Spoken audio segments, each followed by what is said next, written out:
King Charles remains relaxed and very gracious despite the huge burden of the coronation, the Dean of Westminster revealed. The Very Reverend Dr. David Hoyle said rehearsals had gone well and the event itself will be jaw-dropping on Saturday. Replica crowns have been used for the dry runs, and the young royal children, including Prince George, Princess Charlotte, and Prince Louis, have been watching with huge interest, the Dean said. Speaking at Westminster Abbey, which will be the focus of the eyes of the world during the ceremony, he said, "The king was relaxed and very gracious. He took time to thank all the people around him who are making this happen. So whilst he has a huge burden on him, there's a lot for him to do. He doesn't give the sense of being a man who's really anxious about this, not at all." The Dean, who will take part in the ceremony, which is conducted by the Archbishop of Canterbury, the Most Reverend Justin Welby, admitted, "I'm the Dean of Westminster. I'm used to ceremony on a national level. Even I think this is pretty jaw-dropping." He described the ceremonial dress and crown jewels being used as extraordinary and the music as spine-tingling. The Dean will also face his own challenges on Saturday. St. Edward's crown, used for the moment of crowning, has been put on the monarch's head back to front at some coronations. George VI used to recount in great detail all the mishaps that occurred at his ceremony in 1937, including his crown being put on the wrong way round after a piece of red cotton indicating the front had been removed. The Dean, who will have to handle the crown, said he has been practicing to ensure that it is placed on the king's head in the correct way. Excitement and anticipation continued to build on yesterday as hundreds of thousands of visitors from Britain and around the world poured into London, filling hotels, pubs and restaurants. Royal family fans bedecked in Union flags are already camped out on the procession route. Don't miss. William felt Meghan was not treating her staff well, blames insider. Latest, Buckingham Palace aides confirmed that 203 countries will be represented at the coronation itself and approximately 100 heads of state will be attending, with other dignitaries present. Hospitality sector leaders expect the coronation weekend will contribute £1 billion to the industry and may dash £350 million on the bank holiday weekend alone. A global live TV audience of around 300 million is expected to tune in to watch the pageantry. Kate Nichols, the chief executive of the UK Hospitality Trade Organisation, commented, "May has the potential to be a historic month for the hospitality sector, which is set for one of its busiest times in recent memory.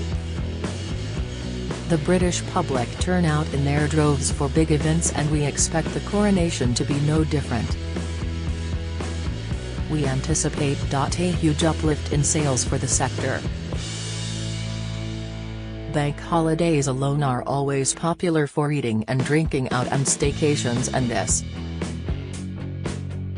historic occasion is incredibly exciting for hospitality." 4 more London landmarks have been added to the list of buildings which will be lit up across the nation in celebration.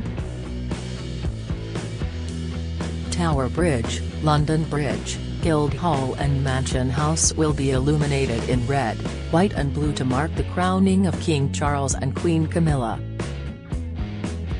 The colourful displays will be switched on Saturday evening after the coronation ceremony, and stay on from 8 p.m. until midnight.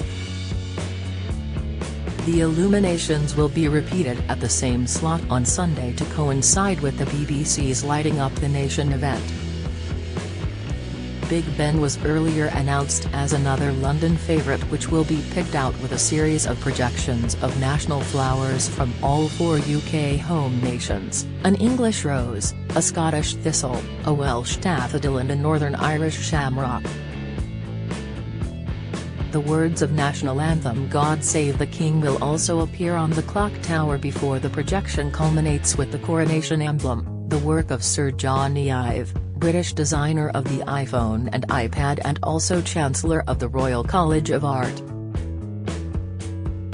Guildhall, Mansion House, Tower Bridge and the Central Criminal Court will fly the Union flag during the coronation weekend. Nicholas Lyons, Lord Mayor of the City of London, whose official residence is Mansion House, said yesterday, "The coronation is a day of national celebration and marks the beginning of a new era for the country and the Commonwealth. It's only right that we should honour this momentous occasion by lighting up some of the UK's best-known landmarks."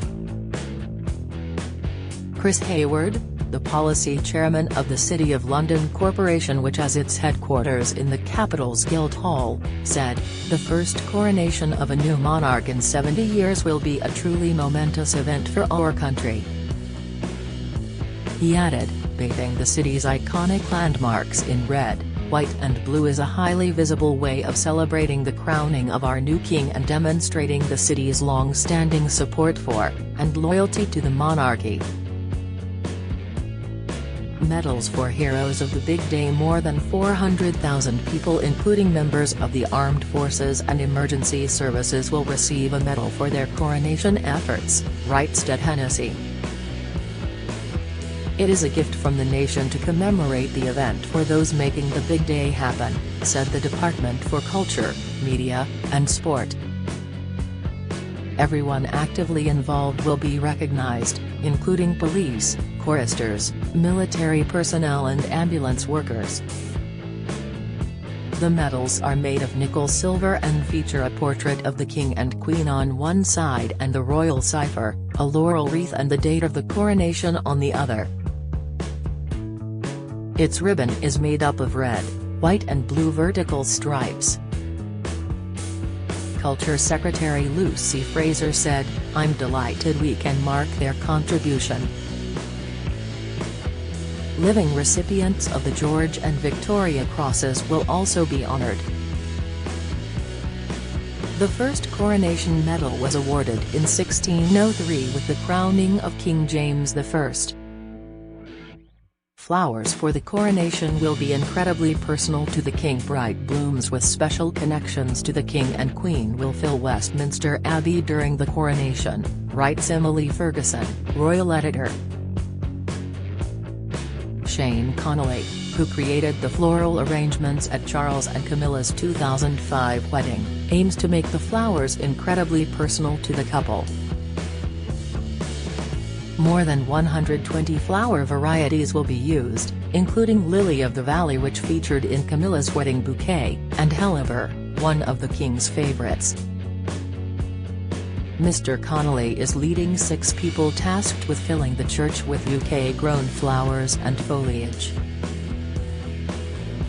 The striking bright yellows, reds and purples of the flowers will take centre stage, showing the very best of Britain.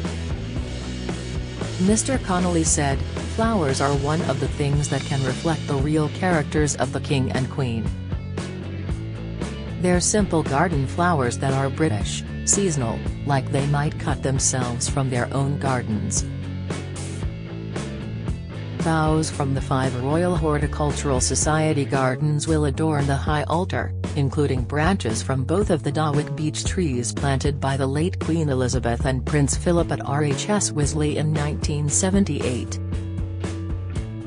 Biden's staff don't want him traveling. President Joe Biden was advised not to attend King Charles's coronation over concerns about his health, a Pentagon insider has revealed to the Daily Express. It comes just weeks after voters expressed their concerns that Mr. Biden, 80, may be too old to run for re-election as he announced his 2024 campaign. The insider, who worked in several senior positions at the U.S. Department of Defense, said of the president's decision to skip the coronation, "I just don't think he's in a state to be traveling as much as he may have done so previously. I wouldn't say he is being kept in the basement, but they're certainly making sure he has a modest schedule." I don't think they want him traveling overseas very often because of his age. They want to keep him fit and healthy for his upcoming presidential campaign. I think Biden and the administration don't understand the importance of the US relationship with the UK. They were never supportive of Brexit and, in some way, I think Biden not attending the coronation is throwing shade at the UK, and I think that's a mistake. First Lady Jill Biden will represent the US at the ceremony in Westminster Abbey on Saturday, the White House had confirmed last month.